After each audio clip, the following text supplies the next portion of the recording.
Welcome to another edition of Africa Sideways. My name is Big Six Simpson, coming to you from Cape Town once again. And the good people of Mazda have graced us with the new CX3, the pretender to the very, very competitive crossover segment. This thing's coming in at $20,000 for our US viewers, up to $26,000 for the all-wheel drive model. South Africa, you're going to be paying about 320,000 Rand for this. This is the 2-liter, about 146 horsepower, non-turbocharged, which is nice to see a non-turbocharged car for a change. It's got plenty of go. You can put it into sport mode. When we get a bit of open road, we're going to see what this pup's got to offer. This is not somebody with a big family. This is somebody who wants the SUV look but is not going to be wanting the big boot space. They don't have a lot of kids. This is almost a competition to the hatchback market, if you will. This is the front wheel drive version. It's only got about 6.5 inches of clearance, so you're never really going to be going off-road, unless you live in the Arctic or Sweden or something where you're dealing with a lot of icy roads. The front wheel drive is more than adequate. It's got the usual LCD screen controlled at the bottom here. No, I don't want to connect my phone. Call history, the whole bloody bang shoot here. It's got a good radio. It's got your sat nav, all the bells and whistles. Feels well made for the price range, 120,000 Rand. 320,000 Rand, I beg your pardon. Exchange rate hasn't hurt this one too badly. A few RT touches here, the round air vents. Feels solidly made. And the best thing about this car is it drives very, very nicely indeed. Very sleek lines, great handling. We're going to throw it around a few bends now, just to put it to the test.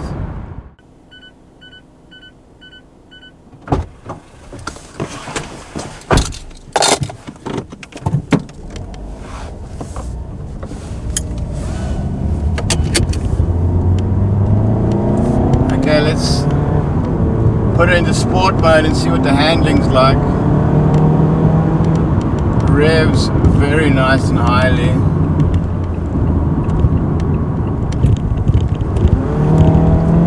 Got the Tiptronic if you need it.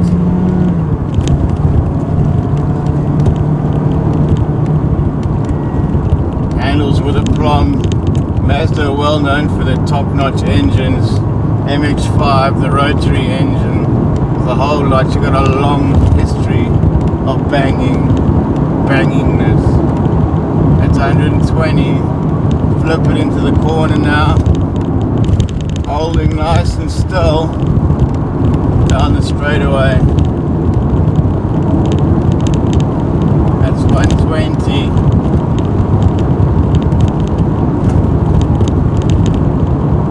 Not a problem.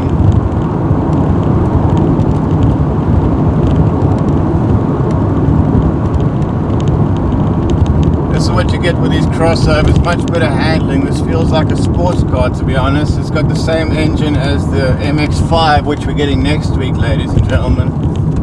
So you can really throw this thing around. Full on the power. Oh, that's lovely. Not the biggest tires in the world on this, but certainly do the job. A boy racer of some note, this car. All 146 horses are working very nicely. Not the biggest boot in the world, but this compact SUV market, you're not going to get that. The only really thing I don't like about this car is the keyless key, so to speak. Bad idea.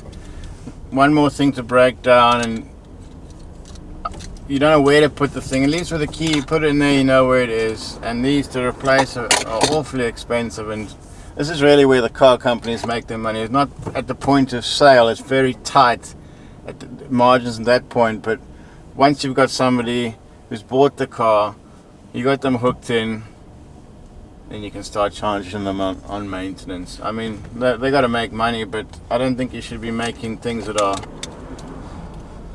a so-called weak point in the car, which is unnecessary. You replace it in a technology that didn't need to be replaced. I can understand ABS brakes, sure, they work nicely, stop the car, traction control, whatever, food space. Those are actually safety measures that actually help. So your main competition for this car: Renault Duster, Honda HR-V, which is bulletproof reliability but a touch ugly and boring. You got your VW Cross, and this is kind of competing in the hatchback segment almost. It's scaled down, slightly lower ground clearance, doesn't have the all-wheel drive, but it still gives you a slightly higher position than if you take that Golf, for example, lower position. I can clearly see over the top of it,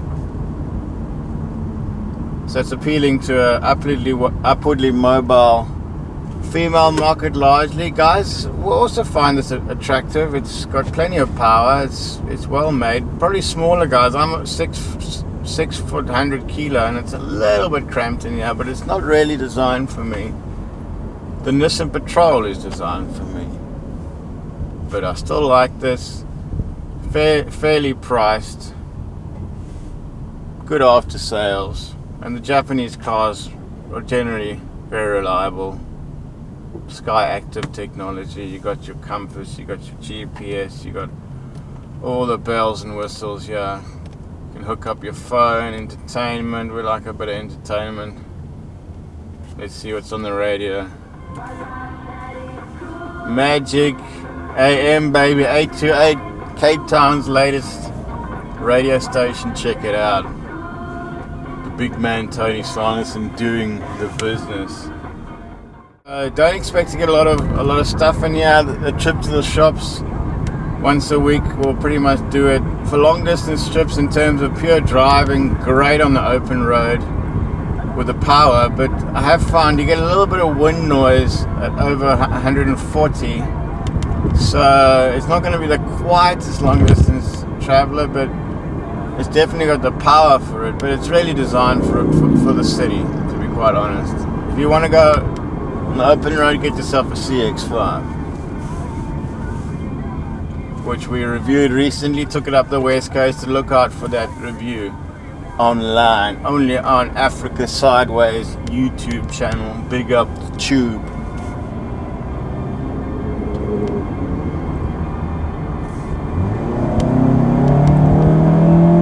And you dig your foot in, it's there, it's all there.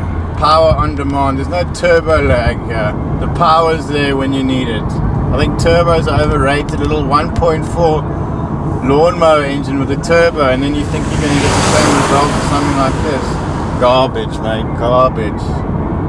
Well done, Mazda, for going old school, 2-liter, nothing fancy. It's all the power you need.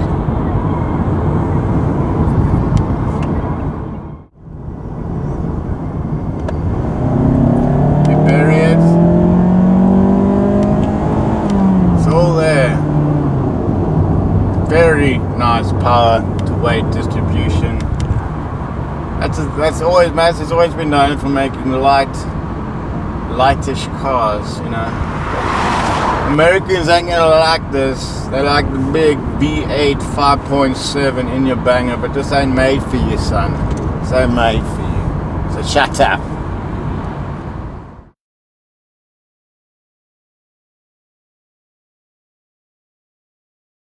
And we've got a lot more to come on Africa Sideways. We've got the MX-5 next week, the 2-liter Bruiser, rear wheel drive. We're going to have to get that thing sideways. Followed by the creme de la creme, the new BMW i3, only on Africa Sideways.